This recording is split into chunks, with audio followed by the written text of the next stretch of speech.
Benny Boatwright, kailangan na daw ng Gilas pero kailan kaya maaayos ang papeles para maging naturalized player na? Ano na nga bang balita sa mga papel ni Benny Boatwright at bakit napakatagal ng proseso? Ito at silipin natin ang latest update sa naturalization niya. Pero bago yan, like and subscribe lang mga idol para sa latest basketball news and highlights.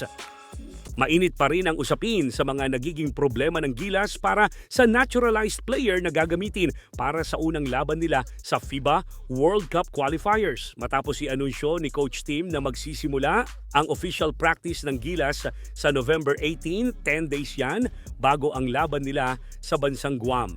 Pero maraming fans ang nababahala kung kakayanin ba ng 10 araw na paghahanda para matalo ang Guam. Ngayong nasa 50-50 ang sitwasyon ni JB kung makakapaglaro nga ba siya sa qualifiers, maraming fans ang nagtatanong bakit napakatagal ng approval ng naturalization ni Benny Boatwright na halos mahigit 1 taon nang nakabitin sa Kongreso. Sa mga nagtatanong, nakuha natin ang official documents ng papeles ni Benny Boatwright kung saan nakasaad ang lahat ng detalye sa pag-a-apply nito as naturalized player ng Gilas. Nakalagay sa official document na to na may label na Senate SB number 2646 na na-receive ng Senado ang application ni Benny last April 29, 2024 na inintroduce pa noon ni dating Senador Sonny Angara. Nakasaad naman sa nilalaman ng dokumento ang lahat ng detalye ni Benny kasama ang personal details at lahat ng mga nilaruan niyang team sa kanyang buong career. Sa ikatlong page naman, nakalagay ang official declaration ng naturalization ni Benny.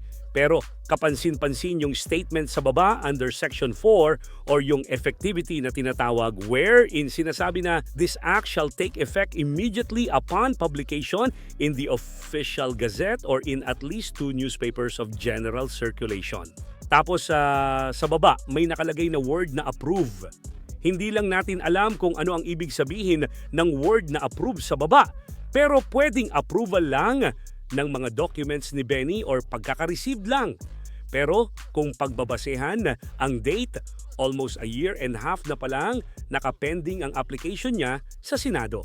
Kung titingnan naman natin ang timeline ng application ni Benny, nakalagay pa din na pending in the committee at may date na May 6, 2024. Ito ata yung last na paggalaw ng papel ni Benny last year. Nakabaligtaran sa sinasabi ng SBP na may update na sila this year. Pero bakit ba natin kailangang malaman ang mga detalye na to bilang fans ng Gilas? Dahil isa si Benny Boatwright sa mga nakikita ng fans na malaki ang maitutulong kung halimbawang hindi available si JB. Gaya na lang ng sitwasyon ngayon na iisa lang ang pwedeng pumalit sa kanya.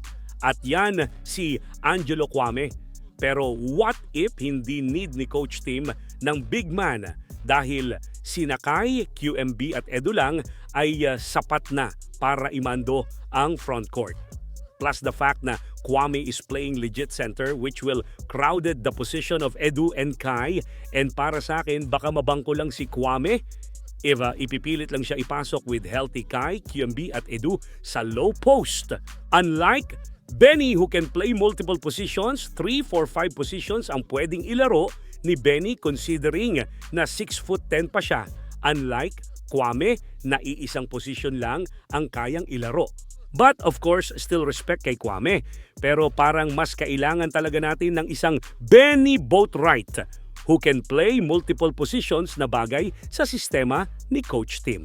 Pero bad news nga lang dahil wala tayong magawa kundi maghintay sa approval ni Benny at magtiwala kay Angelo Kwame kung talagang hindi makakapaglaro si JB sa qualifiers. Pero malay natin after 2 weeks ay okay na si JB at makasama pa rin siya sa Final 12 ng Gilas Pilipinas.